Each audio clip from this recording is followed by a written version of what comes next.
His Excellency the Elected President of Uganda Kyagulanyi Ssentamu Robert Bobi Wine agenda maaso n'okuba ng'ate agwa bintu kye tuyita omukisa ogutaliiko buyinike Omukama gwe yagommola ku Kyagulanyi Ssentamu Robert Bobi Wine ne mulaba ayogeza abakulu ebiwanvu ebisongovu munnange tubategeeza nti Kyagulanyi Ssentamu Robert Bobi Wine wanjawulo nnyo era n'ebikolwa bye byanjawulo nnyo kyova olaba nga gavumenti ya Yoweri Kaguta Museveni eri mu kupapala buli lunaku olukya wabaawo ekyenjawulo His Excellency kyatuukako nga ne bwe twogerera kati olunaku olwaleero ennaku z'omwezi ziri 5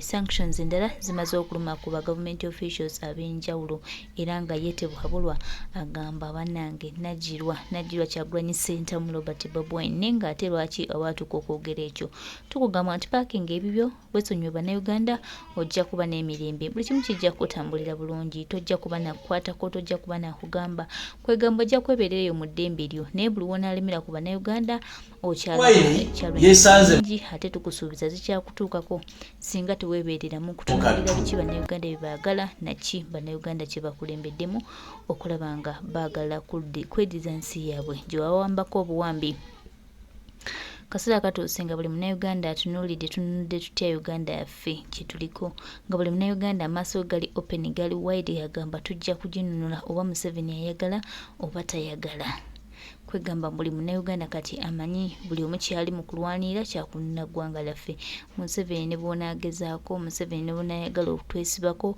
ne bw'onaayagala okumalawo byewataasangawo kubimalawo ffe tukugamba nti twasimbudde dda anti twafuna omukulembeze omulungi His Excellency Kyagulanyi Ssentamu Robert Bobi Wine yatwala mu maaso tokyalina ky'ogamba gwekkiriza nti ebyo byagaanye ebyo byakumyawo bannayuganda baakooye kakati maaso g'abazibuse baagala ggwanga lyabwe tolina ky'ogamba oyinza okuyita What's changed? Why have you been allowed in?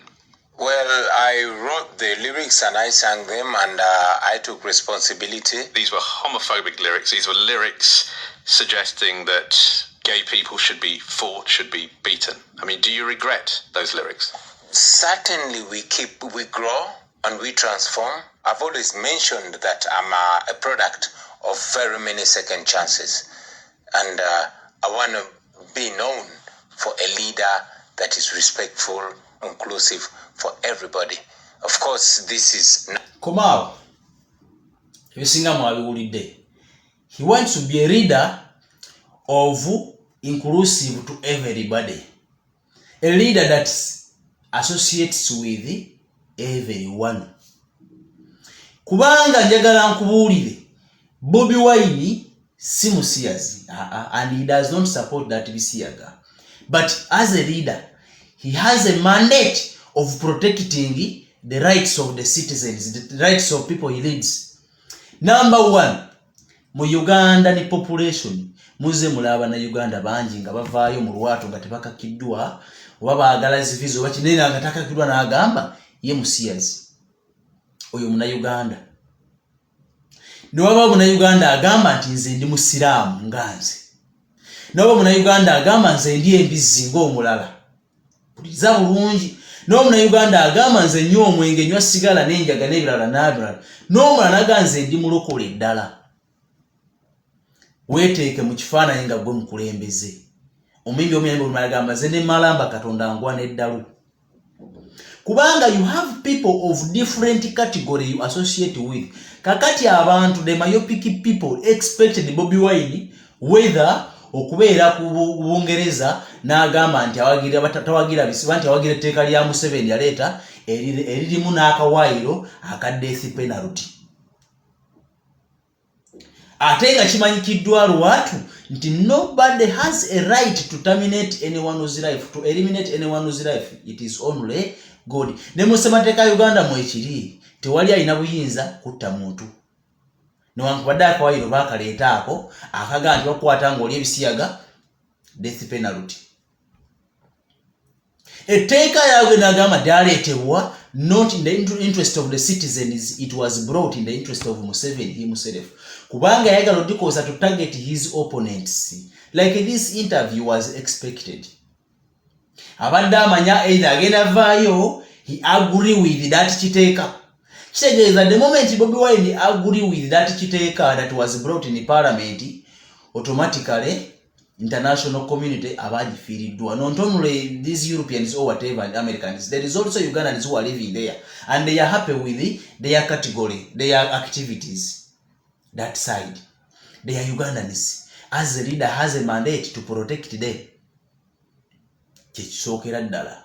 Ekyokubiri, abasinga mukimanyi nti Bobi Wine yagaana mu ggwanga lya Bungereza for the past 10 years almost, simply because lwabisiyaga. Agenza okukkirizibwa okuddayo nga baani evuddeko, temugamba nti yakkaanyiza n'ebisiyaga, no. Baani ng'ekoze eki. In fact, it was even effort of his lawyers of keeping on nga bagezaako nti nedda, it was also violates his international rights to movement. Temumanyi, temwasoma, katubasomese. Bobi Wine is denied to international to any country internationally. Nga Uganda ina embassy mu nsi, Bobi Wine muna Uganda esookera ddala. Kitegeeza otwanga tulina enkolagana ensi neegaana ate citizen waffe, it violates international rights to movement to that person. Okitegedde ekintu ekyo. Kaakati ekyokubiri, njagala mukitegeere kino nti Bobi Wine singa yakkiriza n'agamba nti nze busiyaga sibalinaako buzibu, mbawagira olw'okuba ayagala international community e Kampala support eba efudde. Bukodwa Museveni bonna bwakola kubanga Bobi Wine adiringa n'abantu nga nze.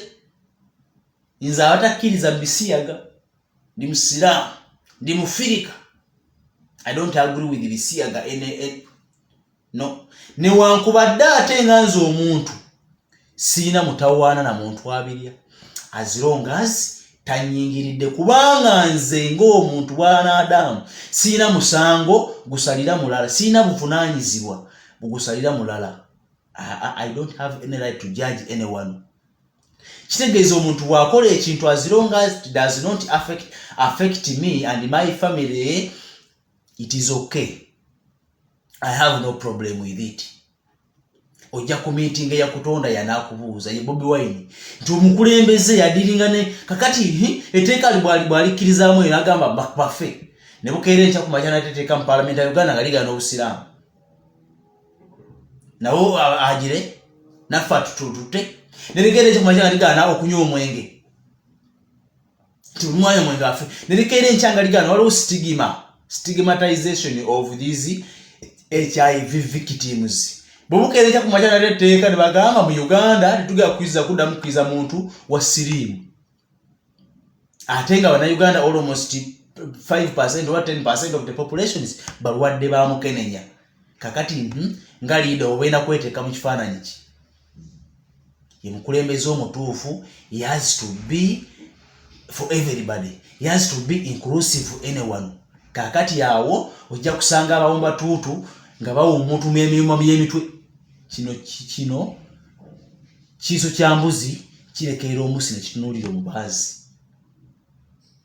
Museveni yennyini aleeta etteeka eryo ng'abalimbalimba nti aleta kuddiisa Bannayuganda okuba yagala sapooti mu bannansi. Abannansi bangi bali mu makomera nga tabatanga. They have no right. Do you think that Uganda has a population of even 1% of gay rights? No. We don't have them. But there is citizens who are rotting in jail since election. Simply because they voted against that person in power. Simply because they put on this red beret like me. Simply because they disagreed with the atrocities that keeps on going on in our country. You guys, temwasoma, n'abaasoma temutegeera. Kubanga amagezi gaba ga mutwe tegaba naga common sense. You have to apply common sense to understand Bobi Wine and to understand what's happening, to understand the situation that's happening today. Bobi Wine, we will support you whether you disagree, whether you agree with Fiaga. We will forever support you to help Uganda to get rid of that government in power today. Peace.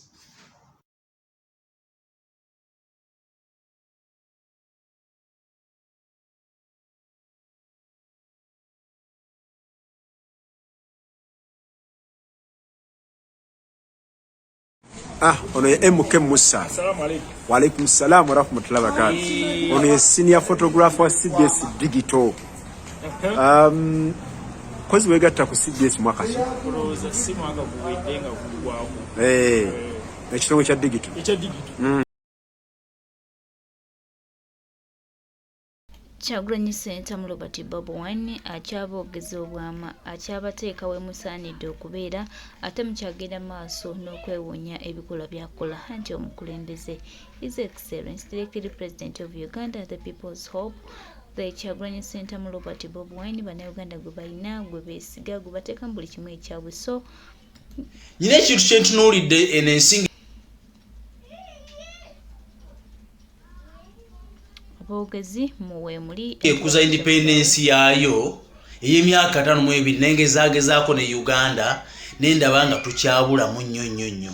Uganda ng'ekuza independence ey'emyaka 61 kwolwo nategeera nti ensi efugwa bayeekera mu kifo bannansi okusanyuka nti tufuna obwetwaze tukuza obwetwaze oluvannyuma lw'omuzungu lwakola kirwaleka Uganda abasinga baali makomera abasinga nga battiddwa. Wulira soko ulize bulungi message eno evuddemu enensi wano bangambye congratulations, enjoy your free 52 GB at high speed data valid until 20 December 2023. Bagamba wish you a happy that country union day wa independence day. Ne muloza ndi munasi ndi mugwira kati bannansi kitegeeza bafunye privileges ne bogenzo olero bagenze mu supermarket ku shopping ebintu naku kumpi meka biro ezise mabega ebintu badde ku bei rahisi.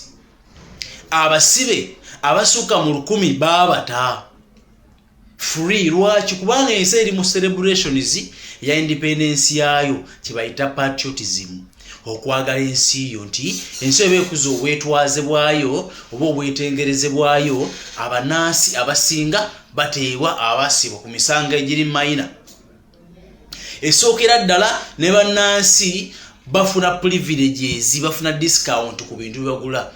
Mu Uganda kiba kirala. Ku independence day amaje gasiba ku street. Ku independence day gibagenda tukulizwa kituguma luddawa. It is only those few selected ones. Nekitegeeza ne bannansi bagamba nti akandukulizeeko luddawo beeka sanda, kandukulizeeko ekamuli, kandukulizeeko emyanzi, kandukulizeeko mwabiraba. They got arrested. They got kidnapped and most of them are still missing. Eyo ensi eba yavunda. This is not about people power. It is not about NUP. It's not about anyone. It is about a country. Uganda bwebanga egenda okuza obwetwa tulina okuyigira ebintu bino bikolebwa awalala tubireete waffe tusobole okufuna Uganda eyawamu, Uganda ennungi egenda okwesimisa abaana n'abaliddawo nti ensi ebekuza obwetwaze bwayo obwetengereze bwayo kubeera kusomesa bantu. Wano mwene ensi nga bakuza obwetwaze bwayo kuba kusomesa bantu nti eno ensi yaffe yali bweti mu 7 tugamba mwategedde twegatte tukole ensi eyawamu, nsamugumu tukole ensi eyawamu, tujje wamu tusobole okuzimba fena kubanga they had a lot in commons. Same to Uganda nti bosanga omuganda ngali wano ja kusanga omunyankulu n'omulugwala wali, they come together and they make a Uganda. Kakati bakola Uganda eyawamu nekibanga bubanga bagenda okukuza obwetwaze Uganda bwe yafuna mu 62 ku bajjajjaffe ba Bilton Oboto Peto ba Abba Kamayanja and so many others ba Muzeeyi Byanyima nekibanga olwayo kisoboka okubanga bagenda okukuza obwetwaze. Citizens are got arrested. What do you expect? Kitegeeza n'abagenda okukola celebrations as long as for you disagree with someone in power you got arrested, you got kidnapped, you bakuta. Which country is that? So we should learn from these people. Simanya bakulembeze kwa tumanyi bantu pracha kusoba kutereza okujja ko fenga tuze mu buyinza insha Allah abalijja mu buyinza balina okutegera nti omuntu abeera mu Uganda bwabeera nga abokuza independence lubeera na kulwa kujjukira kunyikiza patriotism kwagala nsi yodde. Okitegedde ekintu ekyo nno kibabeere mu mitima abajja mu buyinza n'abali mu buyinza olwaleero. Peace.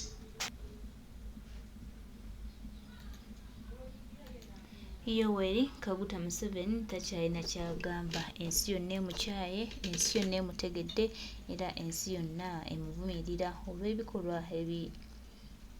ebitasaana, ebikolwa eby'ensonyi byali mukola ku bannansi be yasanga mu nsi yaabwe nga balina emirembe, wabula najja olw'okuba yajja kunyagululamu n'asalawo ayonoone ensi yaffe ennungi gye yatusangamu nga tugyeyagaliramu. Naye nga bagamba nti okalya ddakadadda one time Mukama alikomawo n'atulaga omumpembe oyo n'amukwatako n'omukono gwe ogw'ekyuma, olunaffe neddamu ne tufuna ku ssanyu, neddamu ne tufuna ku maanyi, ne tutaba nga naffe bye tukola bitambulira ddala bulungi nga bwe twabibala. Tetwemalamu manyi baganda baffe, tusigale nga tulwana, tumanye nti luno olugendo twalutandika ate tulina odduggusa. Museveni bw'anaasalawo okwonoona ne bw'anaasalawo okutuggyako amaanyi gaffe, tusigale nga tulwana. Kinyinza obbagamba baganda bange ate era tukwataganire wamu.